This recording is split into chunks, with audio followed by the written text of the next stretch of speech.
Hello and welcome to the short Vort on Vezos Habracha and Bereishis as we conclude the Shishi cycle with Vezos Habracha. In this week's Parsha, we have the bracha of Moshe Rabbeinu to the Bnei Yisrael on the last day of his life.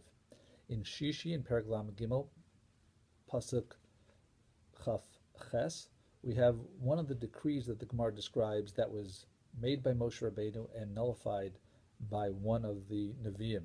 In this case, the pasuk says that Hashem will live safe, Israel will live safely and alone, like Yaakov, Ein Yaakov, which can be interpreted that when will the Jewish people live safely? Only when they will be righteous like Yaakov. So Amos said this is too harsh. Jews will not be able to attain that high level, and therefore he nullified that decree, and Hashem listened to it.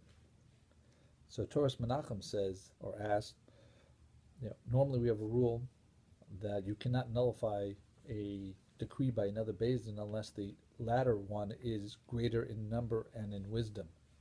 Since Moshe Rabbeinu, who was the greatest Navi, he made this decree, how could Amos, a lesser Navi, and who wasn't even a Beis Din, nullify his decree?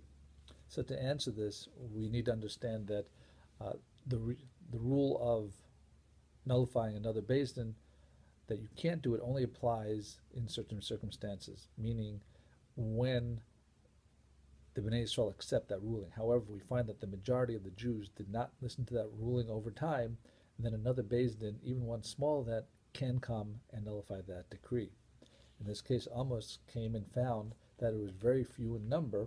That's what was said in one of his nevuos, and that the Jews weren't fully and never did fully accept this decree of Moshe Rabbeinu, and therefore he had the power to nullify it. Of course, both the decree of Moshe Rabbeinu and the nullification were meant for the sake of the Bnei Yisrael.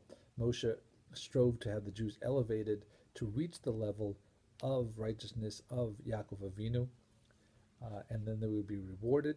However, Amos saw that they would not be able to sustain that high level and wanted to make sure that they can be rewarded and live alone even without attaining that high level. And therefore they both had it, Amos and Moshe, the interest of the Bnei Yisrael.